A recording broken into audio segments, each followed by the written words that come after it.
Sir नमस्कार। सत साहब। सर क्या नाम है आपका? केशव मैनाली। केशव जी कहाँ से आए हैं आप? मैं नेपाल से आया हूँ। सर संत रामपाल जी महाराज से नाम दीक्षा कब लिया आपने? हमने 1912 और मई महीने में ली।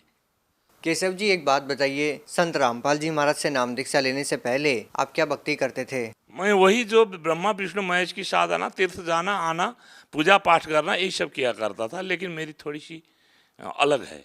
क्या नेपाल में भी ब्रह्मा विष्णु महेश की पूजा करते हैं? वहाँ तो पशुपतिनाथ तो सबसे बड़े देवी देवता माने जाते हैं, और बहुत वहाँ देवी देवता टेम्पल के वो जब कैपिटल ऑफ टेम्पल कहा जाता है काठमांडू को। केशव जी क्या करते हैं आप? मैं राजनीति करता था और पार्लियामेंट का मेंबर रह चुका 4 साल तक मैं। सर एक बात बताइए, आप नेपाल में रहते हैं तो फिर इतनी दूर हिंदुस्तान में हरियाणा में संत रामपाल जी महाराज से नाम दीक्षा क्यों ली? बस इसकी थोड़ी कहानी आप मैं बताना चाहता हूँ। और मैं था पार्लियामेंट के मेंबर, और मैं बहुत रोग से डिजीज से बहुत दुखी था। मुझे ब्रोंकाइटिस क्रोनिक लगी हुई थी। मुझे 24 साल से पायल्स थी, और पायल्स में 4000 महीने का दवा मैं पीता था।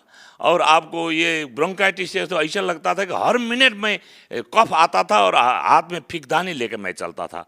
होते होते ऐसी मुसीबत आ गए कि सरकार ने कहा तुझे बाहर भेजूंगा, क्योंकि सरकार को तो दवा करानी है एमपी लोगों को। तब वहाँ एक डॉक्टर का बोर्ड है, उसने मुझे सिफारिश नहीं किया। उसने कहा कि ये लाइलाज है, मैं इसको सिफारिश नहीं करूँगा। ऐसे ही मेरी जो बीवी थी, उसको भी आपको हड्डी घिसने की रोग, और ये जल बिंदु जो कहते हैं, एक मोतिया बिंदु होता है उसका ऑपरेशन होता है, जल बिंदु का ऑपरेशन नहीं होता, और वो लाइलाज है, दुनिया में नहीं होती। उसको कह दिया 2 महीने में तुम अंधी हो जाओगी। और हम लोग दोनों जब लाइलाज हो गए तो हम लोग बहुत चिंता मग्न बैठे थे। ऐसे ही एक संत रामपाल जी महाराज के शिष्य आए, और उन्होंने हमने सारी पीड़ा बता दी। तो उन्होंने कहा कि आप जाओ हिसार, वहाँ एक संत बैठे हैं, उनकी एक आशीर्वाद से दुनिया का बीमारी ठीक हुआ, तुम भी ठीक करा लो। हम कल ही होकर यहाँ वहाँ से रामपाल की शरण में आए हैं। केशव जी आप मेंबर ऑफ पार्लियामेंट रहे हैं नेपाल में, रसूख भी आपके बड़े बड़े लोगों से रहे होंगे। क्या सर संत रामपाल जी महाराज से नाम दीक्षा लेने से पहले क्या आप किसी साधु या संत के संपर्क में भी रहे हैं? वो तो मत पूछिए। मैंने किस साधु को नहीं दिखाया, किस संत को नहीं दिखाया, किस डॉक्टर को नहीं दिखाया, किस मंदिर में जाके मन्नत नहीं मांगी, लेकिन पूरा वो आपको बेकार हो गया। और मुझे ये क्या है, मैं वो बन चुका था, हम परमात्मा को नहीं, नास्तिक बन चुके थे। बात क्या थी कि मेरे पिता और माता वैष्णव थे, दिन रात पूजा करते रहते थे, लेकिन दुर्भाग्य क्या हुआ कि मेरी माँ को पैरालिसिस हो गया और मर गई।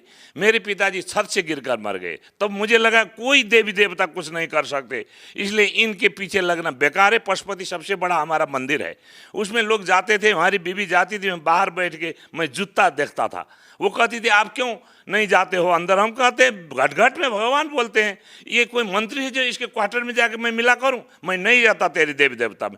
ऐसा हम नास्तिक बन गए थे। केशव जी आप पार्लियामेंट मेंबर कब से कब तक रहे हैं? हम 4 साल रहे, और वो 4 साल में आपको बता दूं मैं, हम यहाँ 12 में आए, 2008 से 12 तक रहे। और वहाँ हम अपने पार्टी के हम नेता भी थे, मेंबर भी थे, और हमारे पार्टी से हम अकेले थे, और सारा सुख सुविधा हमें मिली थी। लेकिन इस रोग डिजीज के कारण मैं अपहेलित हो गया था। हमारा काम था पब्लिक से रिलेशन करना, लेकिन मुंह में हाथ रखे बिना, रुमाल रखे मैं नहीं बोल पाता। तो थोड़ी देर मुझे बोलने के बाद लोग मुझसे घृणा करते थे, कैसा ये डर्टी है, ऐसे हमको होता था। इतने हमें ग्लानि होती थी कि हमको लगता था कि मैं आत्महत्या कर लूँ। सर हम आपसे एक बात जानना चाहते हैं कि आपने बताया कि आप ब्रह्मा विष्णु महेश की पूजा करते रहे हैं, पशुपतिनाथ मंदिर नेपाल में है, वहाँ पर भी आप गए हैं, और बहुत सारे साधु संतों के संपर्क में आप रहे हैं, जैसा कि आपने बताया डॉक्टरों के पास भी गए हैं आप अपनी बीमारी का इलाज करवाने के लिए। यहाँ तक कि नेपाल सरकार ने भी आपको अमेरिका इलाज करवाने के लिए भेजना चाहा, लेकिन लाइलाज बीमारी होने के कारण आपकी सिफारिश नहीं हो पाई। सर इतनी सारी जगह जाने के बाद आपने संत रामपाल जी महाराज से नाम दीक्षा ली। जो आपका भरोसा था संत रामपाल जी महाराज पर आपकी बीमारी ठीक होने का, क्या वो बीमारियां आपकी ठीक हुई?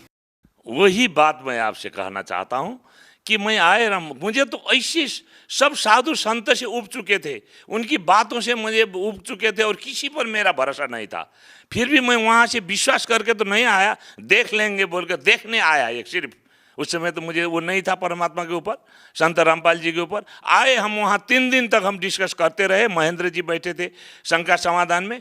3 दिन तक उनसे होते होते उन्होंने लास्ट में कहा, मैनाली तुम चले जाओ, जब मरने लगोगे तुम कहोगे सब कुछ करूँगा और तो उसके बाद तुझे नाम दी जाएगी और तुम आशीर्वाद मिलेगा, अभी जाओ। तब मुझे लगा हाँ बाप रे ये तो है, जब मरने लगेगा लोग तो कहेगा ही, कुछ भी करेगा। तब हमने आपको जाके नाम लिया और हमारे पत्नी को भी, बीवी को भी नाम लेने के लिए बोला। और जब नाम लेने हम गए और आशीर्वाद के लाइन में बैठे तो परमात्मा वहाँ आए, संत रामपाल जी महाराज आए। आते ही हमने उनसे 2 मिनट रुक के अपनी बात कही तो हंसे और सर पर हाथ रखकर बोले, बेटा सब कुछ ठीक हो जाएगा। उतना कहते ही मुझे ऐसा लगा कि जैसे आग में पानी डाला गया हो, इतनी शांति हुई। तो हमें लगा ये संत के, ये रामपाल जी के अंदर ज़रूर कुछ है। और उसके बाद मैं वहाँ से लेके बाहर आया और आते ही देखिए चमत्कार। और मुझे वो गर्मी का महीना था, मुझे एकदम बाथरूम जाने की इच्छा हुई। बाथरूम गए तो इतनी सी आपको ब्लड गिर गई। हमको लगा आज तो यही मरना ही था, मरने आए यहाँ। तब उसके बाद रात को सोने के बाद आपको रात में खांसी, तो आपको हर मिनट में होने वाला खांसी 80% ठीक हुआ। और कल सुबह हम चल दिए। और आपको मैं बता दूं कि जी उस दिन एक पैखाना में इतना ब्लड गिरा, उसके दिन से आज तक वो पाइल्स कहाँ गया पता नहीं, उसके बाद से वो खांसी कहाँ गई पता नहीं। मैं आश्चर्य मानता हूँ कि परमात्मा है तो इनको परमात्मा कहा जाएगा। और हम क्या 4 महीने में तो हमने सतनाम ले लिया। उसके बाद परमात्मा की चरण सेवा में गए तो उन्होंने कहा, बेटा ये राजनीति दलदल से निकल जाओ, तुम बहुत बड़ा दलदल में फंसे हो। हमने कान पकड़ लिए उसी समय और कहा, परमात्मा आज से मैं संन्यास ले लेता हूँ। और उस समय से मैंने संन्यास लिया, पार्टी दूसरे को जिम्मे लगा दी।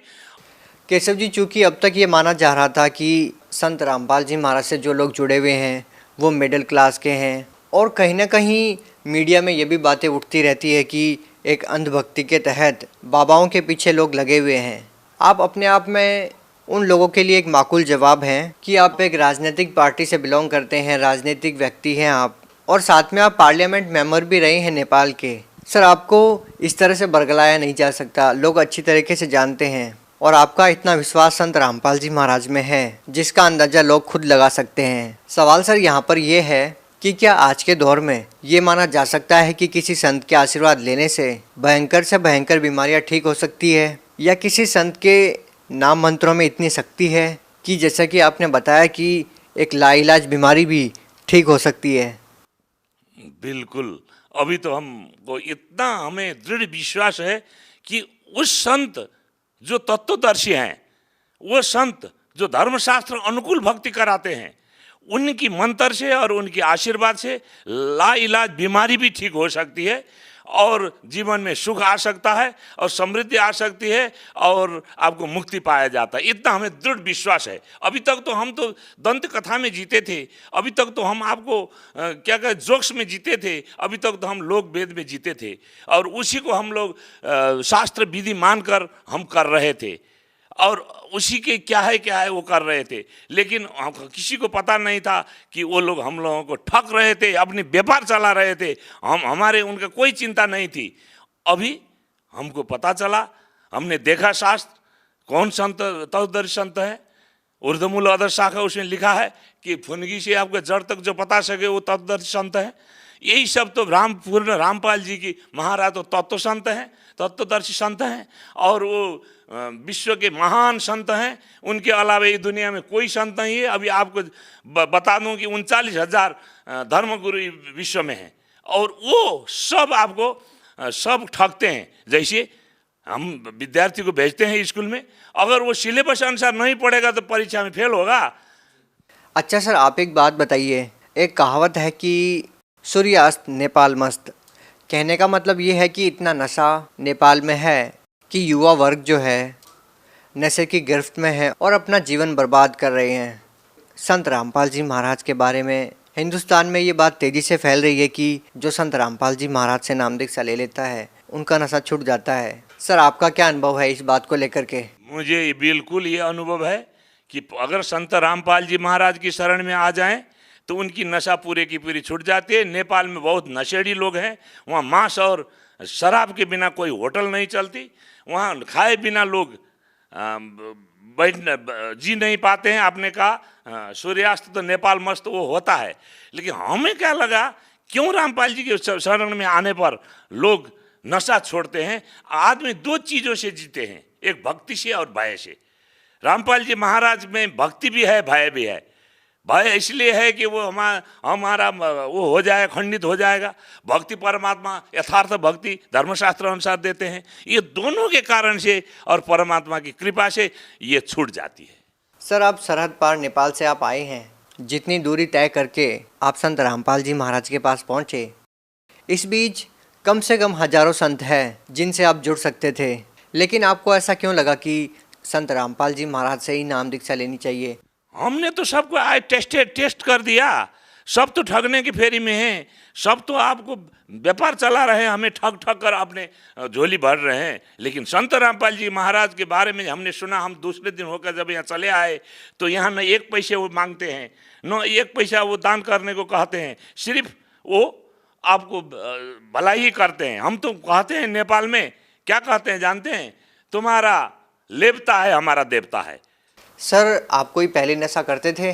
जी मैं तो क्या, राजनीति होने के चलते मैं शराब पीता था, गांजा पीता था, क्या कहते हैं चरस पीता। हम क्या नहीं पीते थे, क्या नहीं करते थे, लेकिन इसी के चलते तो ब्रोंकाइटिस हुई मुझे। कैसे छूटे सर जो आप वैशन करते थे?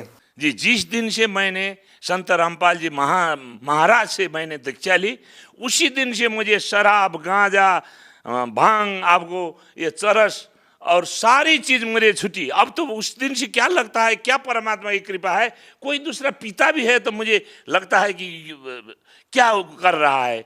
कोई सिगरेट भी निकालता है मुझे घृणा होती है, कोई मांस भी आगो लेके आता है तो मुझे घृणा होती है। हम तो ऐसे मांस खाने वाले आदमी हैं भगत जी कि हमको लगता था कि मांस तो हम मरते वक्त भी काखी में लेके चले जाएंगे, ऐसा था हमारा मांस।